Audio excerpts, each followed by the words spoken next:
नमस्कार दोस्तों, स्वागत है आप सभी का योद्धा क्लासेस में। आज इस वीडियो के अंतर्गत हम बात करने वाले हैं नदियों के कार्य के अंतर्गत वी आकार की घाटी, गार्ज और कैनियन। इनका निर्माण कैसे होता है, इनका स्वरूप और इनकी संरचना कैसे होती है, और जो प्रमुख गार्ज या कैनियन है उसको भी समझने का प्रयास करेंगे। तो दोस्तों, अगर अभी तक इस चैनल को आपने सब्सक्राइब नहीं किया है तो इस चैनल को सब्सक्राइब करें। अगर वीडियो पसंद आता है तो इसे लाइक करें और कमेंट भी करें, अपनी प्रतिक्रियाएं दें। यहाँ पर आपको ज्योग्राफी और साइंस रिलेटेड बहुत ही महत्वपूर्ण फैक्ट्स आपकी परीक्षा की दृष्टि से उपयोगी मिलने वाले हैं। तो आइए आज शुरू करते हैं। सबसे पहले देखते हैं कि नदी माने बहता जल, फ्लोइंग वाटर, इसके कार्य क्या है और ये किस तरह से कार्य करती है। अब भूतल के अपर्दन और समतल स्थापना के रूप में अगर देखा जाए तो नदियों का महत्व सर्वाधिक है। नदियां जल को प्रवाहित कर अपने उद्गम स्थान से तमाम चीजें लेकर ढालों के अनुरूप बहती हैं। तो जल के साथ ये गाद और बहुत सारे जो पर्वत पहाड़ों से होकर गुजरती हैं तो उनके छोटे बड़े टुकड़े ये लेकर ढाल के अनुरूप बहती हैं। एक चित्र के माध्यम से ये देख लेते हैं। ये आप देख सकते हैं, यहाँ पर ये नदी का स्रोत है। यहाँ से जब जल इस तरह से बहता हुआ निकल रहा है और यहाँ ये इसका विसर्जन स्थल है।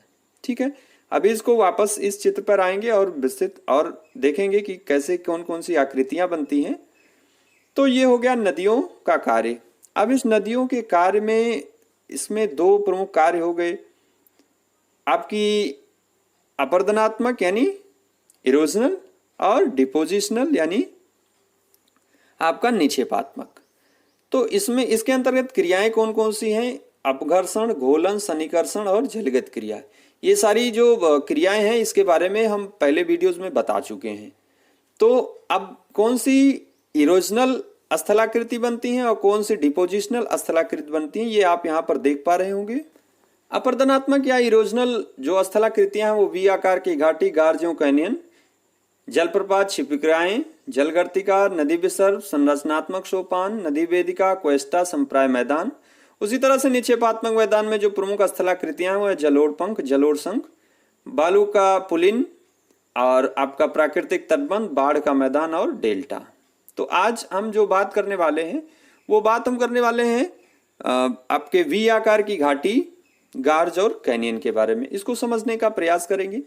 अब यहाँ पर इस फिगर में आप देख पा रहे होंगे इस स्लाइड में कि नदी ये अपने स्रोत से यहाँ से निकलकर तो पर्वतीय भागों से उसके पतली सकरी गली नुमा ये या लंबवत अपर्दन के उसको काटते हुए आगे बढ़ती है इस तरह से, और इसको व्याख्या करते हैं एक और फिगर के माध्यम से। तो वहां पर ये अपने युवावस्था में होती है, पर्वतीय क्षेत्रों में ये अपने युवावस्था में होती है। अब उसके बाद पर्वतीय क्षेत्रों से जब मैदानी भागों में ये प्रवेश करती है तो फिर ये इसको नदी की परिपक्व अवस्था कहते हैं। इसको नदी की परिपक्व अवस्था कहते हैं। इस परिपक्व अवस्था में आपके नदी विसर्प, संरचनात्मक सोपान, नदी वेदिका, क्वेस्टा ये सब बनते हैं। वहीं अगर जो युवावस्था की बात हमने की तो बी आकार की घाटी, गार्ज, कैनियन, जलप्रपात और छिपिकाएं बनती हैं। ठीक है, आगे चलते हैं। तो ये अपने वृद्धावस्था में डेल्टा का मैदान, डेल्टा, जलोढ़ पंख, जलोढ़ शंख, इन सब का निर्माण करती हैं। तो आइए अब समझने का प्रयास करते हैं कि ये वी आकार की घाटी क्या है। नदियों द्वारा अपने युवावस्था में पर्वतीय क्षेत्रों में लंबवत अपर्दन द्वारा गहरी व संकीर्ण घाटियों का जो निर्माण होता है उन्हीं को हम वी आकार की घाटी कहते हैं, क्योंकि इनका जो आकार होता है वो वी के आकार में ही होता है। यहाँ इस फिगर में आप देख पा रहे होंगे। तो वी आकार की घाटी हो गई। वहीं अब जहां शैलें कठोर होती हैं वहां पर ये घाटियां और गहरी व संकीर्ण हो जाती हैं, जिनके दोनों किनारे खड़े होते हैं। तब इसको नंद कंदरा या गार्ज कहते हैं। नीचे इस फिगर में आप देखिए, ये एक गार्ज का फिगर है, आप इसमें देख पा रहे होंगे। इसके जो दोनों किनारे हैं ये बहुत ज्यादा खड़े हो गए हैं और जो ये घाटी है वो बहुत गहरी हो गई है और बहुत संकीर्ण हो गई है। कब? जब शैलें बहुत कठोर होती हैं तब इस तरह की स्थलाकृति बनती है। तो वी आकार की घाटी और गार्ज आपने देखा कि किस तरह से इनका निर्माण होता है नदियों के द्वारा पर्वतीय क्षेत्रों में, यानी नदी की युवावस्था में। नदी की युवावस्था में ही जलप्रपात एवं छिपिकाएं बनते हैं, जिसको हम अगले वीडियो में देखेंगे। तो गार्ज यानी वी आकार की घाटी हो गया। ठीक, इसके बाद गार्ज हो गया।